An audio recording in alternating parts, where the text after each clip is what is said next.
How's it going, everybody? My name is Faze Crypto. Welcome to another episode of Crypto Clout, the YouTube show where you subscribe for daily updates on the cryptocurrencies that we know and love. And today we are talking about DigiByte, and really one of the more forward-thinking projects in terms of looking at in the current climate of where the market cap is of 209, and of course the world debt clock where it is at 21. And then it's just nice to see the fact that we have articles like these coming out, prospects going into 2030 and beyond, because it's, for me, important to look at speed, not only performance, not only the technology that's behind it from sort of a data perspective. DigiByte, of course, being the number 38 ranking, and but of course performance as well. And when it comes to the current climate, of course, dominated by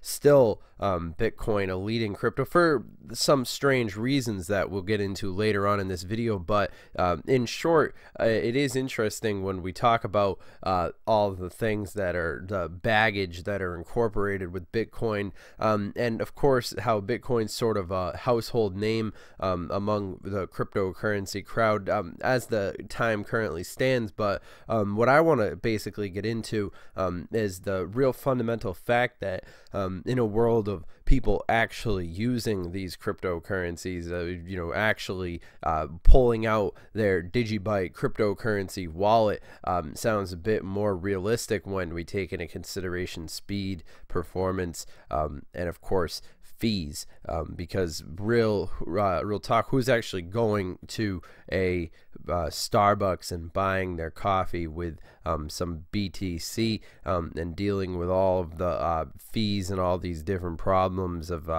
moving around Bitcoin, I'd say, and all these different cryptos in a mainstream sort of perspective, the way that the consumer, I would say, in my personal diagnosis, unprofessional diagnosis of where the consumers see these things, is probably more along the lines of investment. They probably view it parallel to how they think about the stock market, but I think that it's also a bit more well, it's obviously much more complicated than that, because these people, there's two categories of people who are speculating on it, and then there's those of us who view it like the stock market, and just as from an investment perspective, and want to ride the bull runs and sort of all the different things, Raven coin and all these different things, and hopping on board and then hopping off. But then there's people who actually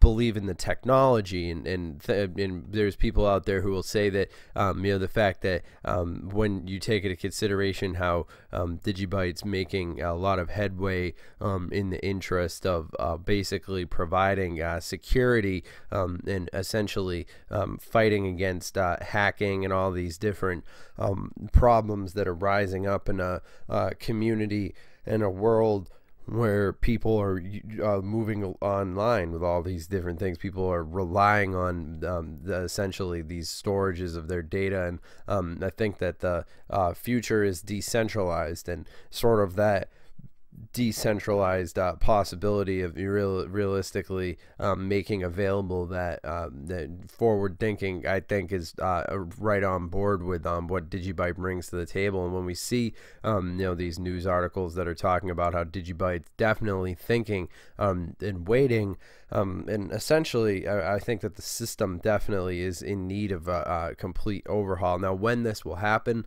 that's anybody's guess, but what we've talked about basically as all the time on this channel and this show is one of the fundamental things is that blockchain is the future.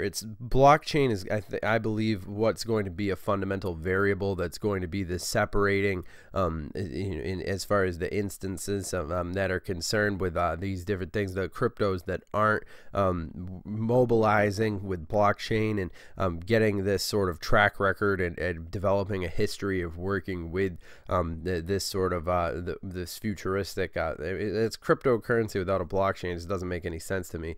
But also, remember, this video is for entertainment, educational purposes only. I'm actually going to be including a link to this video right here by this channel called Sportics. This guy's actually been making some decent content, and I definitely recommend you guys go and subscribe. Maybe we could help him get up to 1,000 subscribers, but I'll include a link to this video down in the description. It's just a short 3-minute video, but it talks about DigiByte and the potential for DigiByte to be in that top 10, and I think that this is interesting. I mean, I'm obviously always trying to give people shout outs, help out other people in the community, and of course definitely let me know in the comments if you have any other channels that you want me to check out. And of course, if you guys are interested, make sure that you connect with us on our Twitter, which is of course CryptoTuber. And of course, remember, I'm not your dad. This video is for entertainment, educational purposes.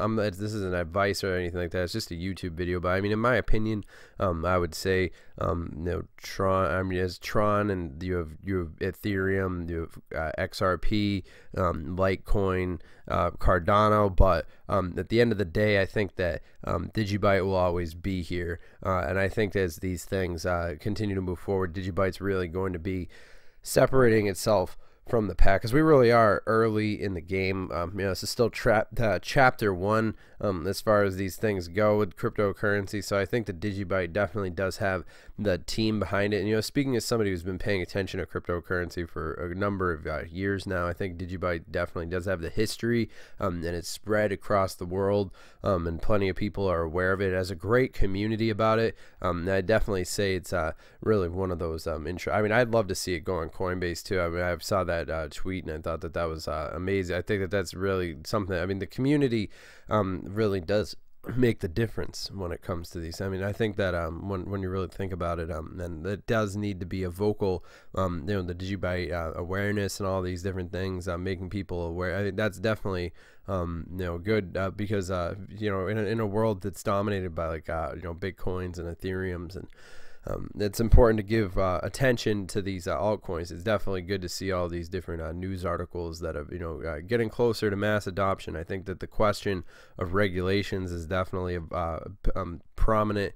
But all that being said, I hope that you guys enjoyed this video. I just want to thank everybody for we've been able to be very fortunate and reach 22,376 subscribers. So I'm definitely thankful for everybody who subscribed to the channel, and if you're not already, definitely be thankful for everybody to do that. Helps us out, boost us up in the Google algorithm. But all that being said, make sure that you guys connect with us on Twitter and all the social media, and if you're interested, comment down below.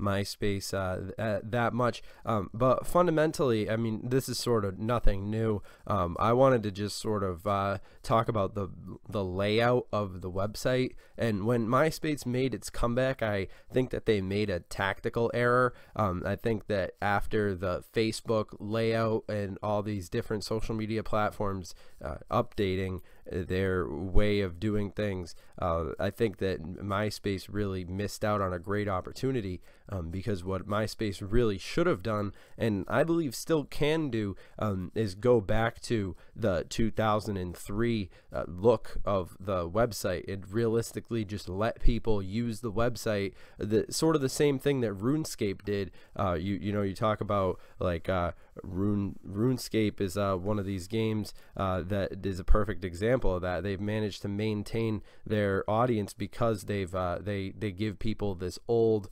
nostalgia availability way to use the platform, but then for people who want to have the new graphics and stuff, well, they're having fun too because they're able to play. And I think that that's really one of the fundamental problems that we run into these days with social media and all these different things. And I think that all these different platforms and all these different people could definitely, I mean, you know, there's a lot to be learned from the success of what RuneScape has done with 2007 RuneScape and nostalgia, and I think that they really do miss out on a really great opportunity, and I think that it's going to be a rude awakening once you know, some platform like some cryptocurrency platform like Tron or or Steam or DTube gets this message. So we really got to speak loud and clear that we want the old YouTube platform back. You know, we want YouTube to provide us with